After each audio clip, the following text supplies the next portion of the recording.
मेहनती किसान। मोतीपुर गांव में मंगू नाम का आदमी रहता था।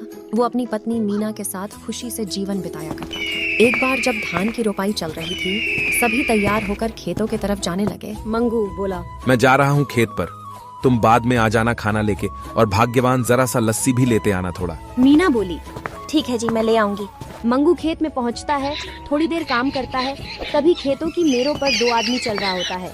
उनमें से एक आदमी छाता लेकर चल रहा होता है, जो कि जमींदार और उनका मुंशी बाबूलाल होता है। बाबूलाल बोला, साहब ये है मंगू, सुना है इसकी फसल बहुत अच्छी निकलती है।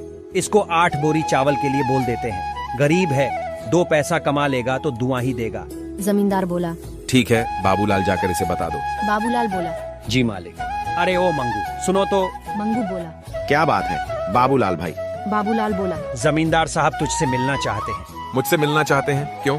अरे वो तेरी फसल खरीदना चाहते हैं, जल्दी जा। मंगू बोला, जी जमींदार साहब। आओ मंगू आओ, सुना है तुम्हारी फसल बहुत अच्छी होती है। क्या इस बार की फसल तुम हमें बेचना चाहोगे? बाजार के दाम से अच्छा दाम दे दूंगा। मंगू बोला, ये तो हमारे लिए खुशी की बात है साहब। तो फिर ठीक है, जिस दिन फसल ठीक से तैयार हो जाएगा तो हमें बता देना, हम आदमियों को भिजवा देंगे। तुम्हारी फसल काटने में वो सब तुम्हारी मदद करेंगे और तुम्हारे घर पर पैसा भिजवा देंगे। उसके बाद जमींदार चल जाता है। मंगू फिर से खेत में वापस आकर काम करने लगता है।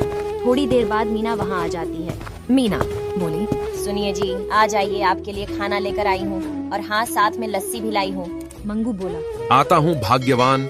इसके बाद मंगू मीना के पास पहुँच जाता है। मंगू बोला, लाओ लाओ, बहुत भूख लगी है। हाँ लीजिए। मंगू बोला, ओ मीना, जानती हो जमींदार जी आए थे। उन्होंने क्या कहे? उन्होंने कहा कि वो हमारी इस बार की फसल खरीदना चाहते हैं और बाजार से अच्छी दाम भी देंगे। मीना बोली, ये तो बड़ी खुशी की बात है। ये सब माता रानी की कृपा से हुआ है। मैं कहती थी ना, एक दिन सब ठीक हो जाएगा। माता रानी करे ऐसा ही हो।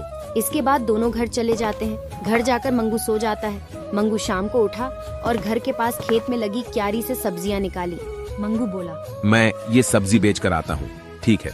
मीना बोली, सुनिए, आप समय से आ जाइएगा रात होने से पहले। ठीक है। उसके बाद मंडी में सब्जियां बेचकर वापस आते वक्त एक मछली के ठेले के पास गया। मंगू बोला, मछली कैसे दे रहे हो भैया? मछली वाला बोला, भाई मंगू सुनो, तुम ये दोनों ले जाओ 100 रुपए में, मुझे जरा जल्दी घर जाना है। ये लो भैया 100 रुपए। आज मीना को कहूंगी मछली के गर्मा गर्म पकौड़े खिला दे। मंगू घर पहुंचा।